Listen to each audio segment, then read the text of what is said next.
Now, the theme of President Cyril Ramaphosa's SONA address on Thursday centered around hope. While there was a huge focus on the country's electricity crisis, critics say they now want to see action. Agbiz has welcomed many of the president's suggested initiatives, but says urgent solutions are needed to turn things around. Agbiz CEO Theo Boshoff joins me now to discuss this further. Thank you so much for your time. Theo, we do appreciate it. Let's just start off with what you think the State of the Nation address lacked. As much as there was a lot of movement and action plans around dealing with the electricity crisis, do you think that it was sufficient enough to really show us that enough is going to be done to get the country out of the slump? Yes, thank you very much. It's a tough one. The State of the Nation address, obviously all sectors will be, all sectors are always listening very intently to try and pinpoint what their key issues are. As far as the agribusiness sectors, of course, energy security you mentioned, water security was also mentioned. Logistics is another very important one where perhaps there was a little bit light on. Because ironically, it's actually one of the areas, especially in terms of port and rail logistics, where where significant progress has been made in partnership, between private sector and government in the last year. So I think it's understandable, given the electricity crisis, that there was a huge focus on that. We would have also liked to see slightly more in terms of concrete actions and timelines for municipal service delivery. Obviously, at the moment, the energy crisis is number one, I think, for every sector of the economy, the big challenges, and it really does influence the outlook for 2023 significantly. But municipal service delivery has been an issue, I think, for at least the last decade. It was becoming progressively worse. Additional resources and making and the promise that there will be skilled persons available to assist, I think that that's certainly welcome. However, one would have wanted slightly more accountability, and in a sense that at the very least that there will be consequences for municipalities that have underperformed. I mean, the 2/3 that didn't, for instance, have clean audits, and where largely businesses and communities are standing in for the role of municipalities with their service delivery. So perhaps some more innovative solutions, some out-of-the-box thinking in that regard would have been welcomed. Certainly. I mean, you touch on an important aspect when it comes to municipal services, service delivery, and oftentimes you see a lot of the townships being neglected and not really focused on when it comes to basic services such as water, electricity, health, education. A lot of those issues are often neglected. I know you said you would have wished for the president to speak a little bit more about that. But that wasn't actually mentioned much. He didn't really speak about service delivery. He just said overall services need to be addressed. What more would you have wanted him to say when it comes to the focus of service delivery, especially in townships, because they are often neglected? No, absolutely, and I would add to that rural areas as well. Typically, the metros around South Africa, the services are quite good. As you mentioned, and I think very correctly and rightly so, that it does differ to the different residents. I mean, there are, of course, large township areas in all the metros which don't get the services that they deserve. But as a general point of departure, I mean, the 2/3 of municipalities that the president did mention that didn't have clean audits, that aren't performing services, those are largely in the rural areas, typically small towns, and that's where agribusinesses operate.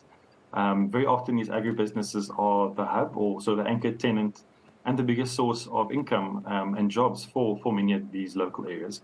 A lot of the agribusinesses spend millions and millions each year to stand in for the municipality, to assist with fixing some critical infrastructure, roads, for instance, potholes, water and sanitation services. So one would have wanted ideally to see some innovative mechanisms where you can leverage that goodwill and that fund that's already being spent in partnership with government. Because at the moment it's unfortunately happening very much parallel in a lot of these areas. So one would have hoped some sort of innovative mechanisms, either through tax incentives or something else, to try to unlock the private sector participation in basic service delivery. Let's speak about food security, because at the end of the day, we need to make sure that we have reliable and consistent electricity. But oftentimes we forget about how important that is when it comes to our food security. Do you think there was enough emphasis on the agriculture sector and dealing with the problems that's obviously linked to the ongoing rolling blackouts? Obviously, from the agricultural sector, one would have wanted, to see something specific, but one also does understand electricity effects or the rolling blackouts affect absolutely each sector. Within agriculture, it affects it differently in different areas, specifically in some of the deep rural areas where primary agriculture, so farming takes place.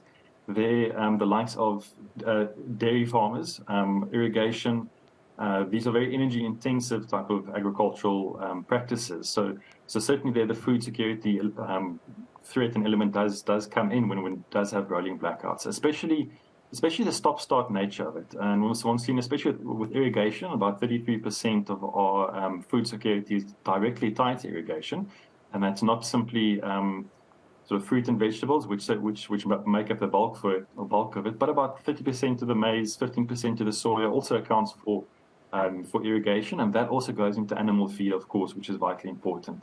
But the value chain as a whole, maintaining cold storage, because food security typically refers to three aspects. So it's availability, affordability, accessibility, which is obviously being able to get it to the consumer, and then safety and stability over time. The energy security issue does certainly affect all of those right throughout the value chain. And the safety element of it is to ensure that we do have very high food safety standards in South Africa, and which I think is good, but it's energy intensive to ensure that products stay within that uninterrupted cold chain after leaving the farm. To ensure, for instance, if I take the dairy industry as an example, after cattle are obviously milked, the milk needs to immediately be cooled down to 5 degrees Celsius and be kept below 5 degrees Celsius. Then, of course, needs to be heated up to be pasteurized. So this is all directly tied to the food safety element. The affordability also, I think, comes in very, very strongly, because South Africa has always had sufficient food available, and in terms of value chains, getting it right to every corner of South Africa is also quite good, and I think comparable to many first world countries. Yeah. But the affordability is an issue. And just in a study that AGBIS conducted of about 500 respondents, typically businesses, up and down the agricultural value chains, they spent over December and January an average of about 100,000 Rand per company, and these are not large companies, on diesel for generators to try to maintain that. That, of course, does have an implication, because those costs they can't all be passed on to the consumer, but companies as well can't absorb those costs 100%. So inevitably, that does have a knock-on effect on food affordability, which in a country like South Africa, with the poverty rates we have, slight increases in food prices, even though they're still below international food inflation norms, will have a kind of a very real impact. Yeah. Okay, great. Thank you so much for your insights. We do appreciate it, and we just hope that things will be done to sort out our economy and the various sectors. That was Theo Boshoff.